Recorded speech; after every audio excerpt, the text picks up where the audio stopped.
We are back again. Dr. John Kelemen is here, and we just spoke a little bit about signs and symptoms and commonly asked questions about heart disease. Now, the last thing you said is, don't mess around, go to the emergency room.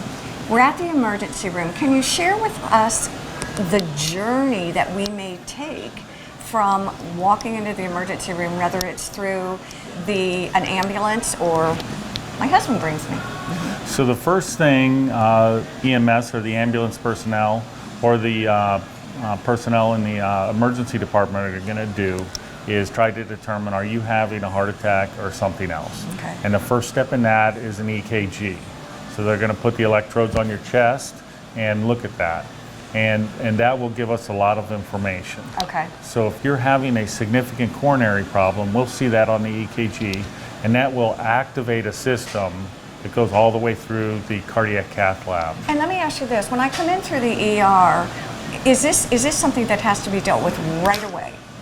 Like it's not varies. like goes, okay. It varies. So there'll be an assessment. And the EKG is what determines that. Okay. So if we have certain EKG findings, and the technical name for that is an ST segment elevation myocardial infarction. So if we see that on the EKG, that will activate the cardiac catheterization lab and the cardiology team immediately. Oh. And you will be fast-tracked into the cath lab to go after a potential blockage.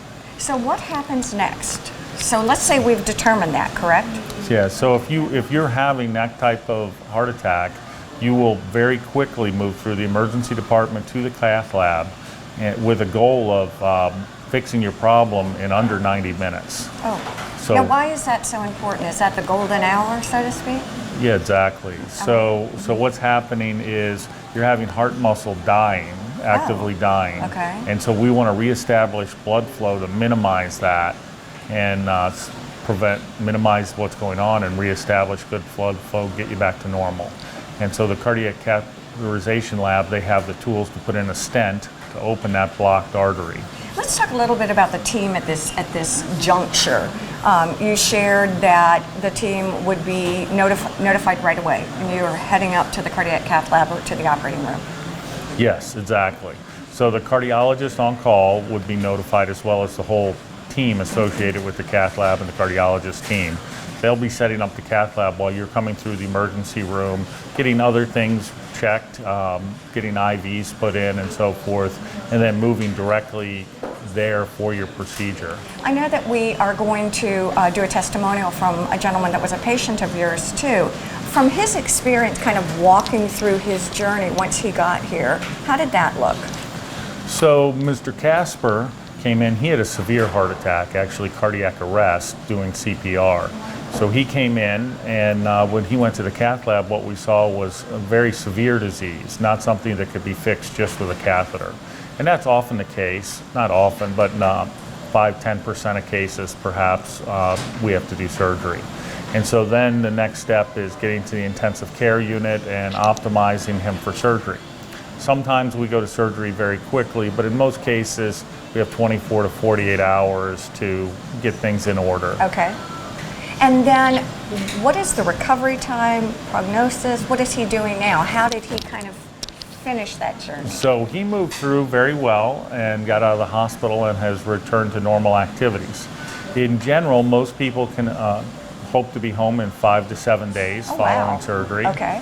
At which time they can do the normal activities of daily living. Mm-hmm. And then, really? Yes. Now, no heavy lifting, vigorous activity. We hold off on golf and driving for a while. Okay. Things like that. Talk to me about any kind of, is there a cardiac rehabilitation period of time? I think, I oftentimes wonder if I'm a little skittish after having a surgery like this, fear that I would have a recurrence, not really knowing what I can and can't do. How does your team manage through all of that post-op stuff? So we start, so you come out of surgery, and you're on a lot of support for the first day in the intensive care unit. Okay. Then hopefully the next day you move out, and we start getting back to regular things, walking, standing, up right eating. away, huh? Yeah, and so that starts in the hospital very early on and continues for that week. And then depending on your age and health status and so forth, The next step could be home directly, or it may be that we have someone come to the house to help out, home health care, or you may go to rehab for a period of time while you're getting things figured out at home. I know one of the things that you're really proud of is the team and the group that you have at the office too. Yes. You've got, Micah, you've got a whole group of folks that you work with that pretty much you can read their minds and they can read yours. And they're really the team that takes your patient through this journey after surgery along with you. Exactly. So it's a very confusing time for people when they have an abrupt change in their health status, and family members come in from out of town and friends are concerned and so forth. So making sure everybody understands exactly what's going on, that we answer their questions, as well as attend to all their medical needs, takes a lot of people to collect all that information and keep that communication So going. really, there's a navigator who can, on your team, that kind of takes us through all of this. Exactly. I mean, that is huge. Quality of care, patient-centric, it's pretty impressive. It's really wonderful to talk with you. I appreciate you taking time out of your day. It's always really interesting and fun. And I think it demystifies and sort of takes some of the fear away from these kind of procedures. So thank you. There's more to come on Healthy Living. Please stay with us.